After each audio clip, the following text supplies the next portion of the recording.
গ্রামে কুমির উদ্ধারের সময় পালাতে গিয়ে আহত দুই। এই ঘটনার জন্য বন দপ্তরের গাফিলতিকেই দায়ী করছেন বাসিন্দারা। গ্রামের মধ্যে ঢুকে পড়েছে কুমির, তাকে ধরার চেষ্টা করার সময়ই আতঙ্ক ছড়ায় গ্রাম জুড়ে। আর সেই উদ্ধার কাজের সময় পালাতে গিয়ে কুমিরের আক্রমণে আহত হলেন দুই গ্রামবাসী।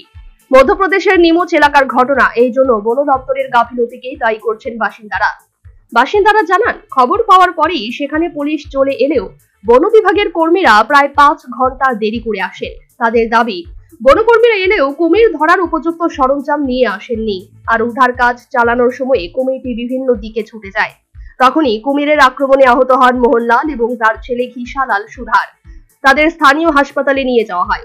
মনে করা হচ্ছে কুমিরটি ঢুকে পড়ে নিমচের থাদলি গ্রাম পঞ্চায়েতের হনুমান টিয়ার রাবজি গ্রামে।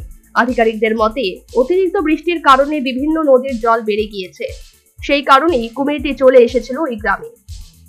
স্থানীয় পঞ্চায়েত সদস্য মোহনলাল ধাঙ্গর জানান, বন বিভাগের কর্মীরা বড় খাঁচা বা উপযুক্ত সরঞ্জাম না আনায় কুমিরটিকে ধরতে অনেক সময় লেগে যায়। গ্রামবাসীদের সাহায্যে কুমিরটিকে ধরতে পারেন বনকর্মীরা। সেটিকে গান্ধী সরোবর হ্রদে ছাড়া হয়। ওই গ্রামে পৌঁছতে যে দেরি হয় তা স্বীকার করেছেন এলাকার বিভাগীয় বন আধিকারিক এসকে আটো দে। তিনি জানান, গ্রামবাসীরা খবর দিলেও গাড়ির সমস্যার কারণে সেখানে পৌঁছতে কিছুটা দেরি হয়েছে। কুমির ধরার জন্য উপযুক্ত সরঞ্জাম নিয়েই সেখানে গিয়েছিলেন বনকর্মীরা। তবে কুমিরের আক্রমণে কেউ আহত হয়েছেন বলে তার জানা নেই বলেও জানিয়েছেন তিনি। National bureau report, news vanguard.